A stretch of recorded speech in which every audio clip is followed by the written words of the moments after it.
Ladies and gentlemen of the Fourth Estate, good afternoon. Let me thank you immensely for your continued partnership and support at this critical moment. We cannot win this war without crucial support of the media. Welcome to our regular briefing sessions on measures of containing the spread of coronavirus pandemic COVID-19.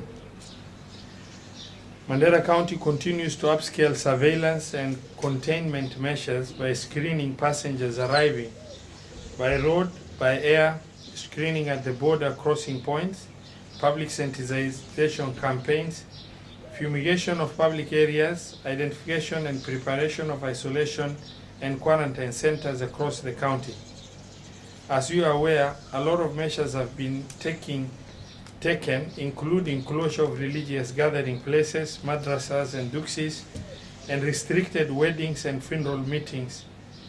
And we've availed hand washing facilities in public places, among others. Previously, through our surveillance, we have picked 2 international travelers who did not finish the mandatory 14 days quarantine before arrival in Mandera. They were subsequently quarantined in our facilities until they were released after 14 days and were declared healthy.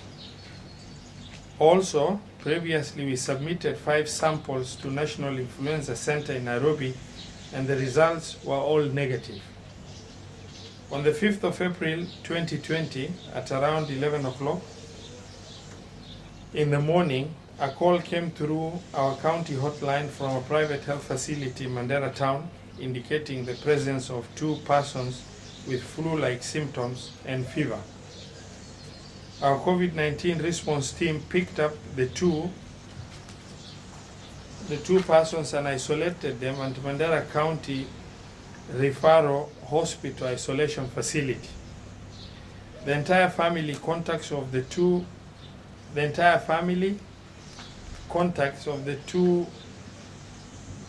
as well as 2 clinicians who attended to them, were all put under mandatory quarantine.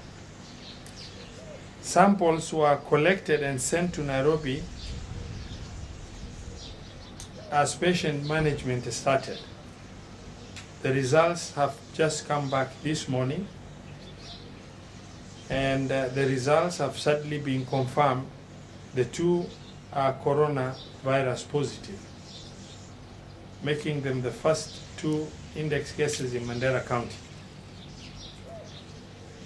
We urge our passengers who traveled aboard the Maka bus on Tuesday, 31st March 2020 from Nairobi and arrived in Mandera on Wednesday, the 1st of April 2020, to present themselves to the nearest health facility or self-quarantine themselves with discipline and dedication for 21 days.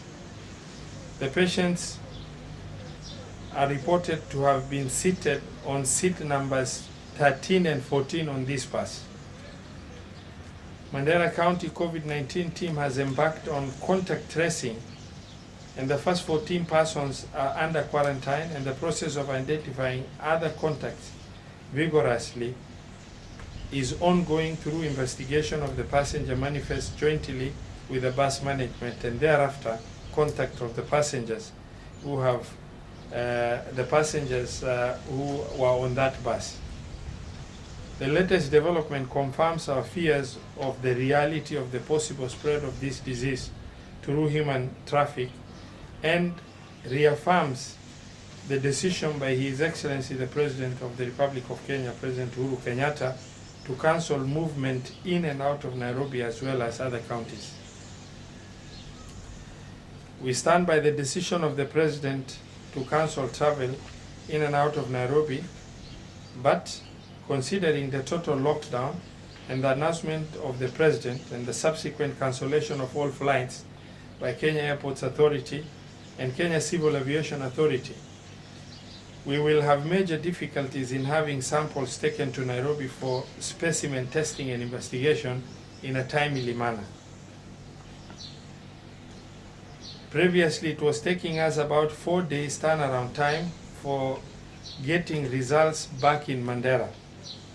We urge the Cabinet Secretary for Health, Mr. Mutahi Kagwe, to consider approving KEMRI to establish a sample collection center in Mandera now that the flights have been banned, and we have COVID-19 cases, 2 of them reported now to have happened. The issue of timely testing and response is extremely critical. We cannot overemphasize this issue. And if our capacity to test in time does not happen, the risk factor is going to increase, because the longer it takes for us to test, the longer the contacts are going to increase. Going forward, I would like to ask all our non-state actors to coordinate their activities with the committee co-chaired by the County Commissioner, Mr. Onesimus Kiatha, and the Deputy Governor, His Excellency Mohamed Arai, on all coordination activities by non-state actors in this joint effort to deal with the challenge at hand. We have a secretariat within the county headquarters where the activities are being coordinated from to ensure maximum impact.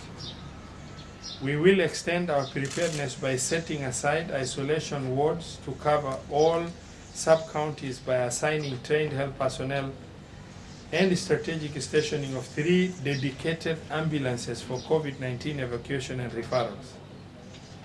We continue to face major challenges with enforcement of social distancing, especially in the public transport and trucks ferrying quarry workers. This poses huge risk of spreading the virus, and we request the police to enforce social distancing as required. Finally, we urge the public to stop all non-essential travel within the county. Thank you very much.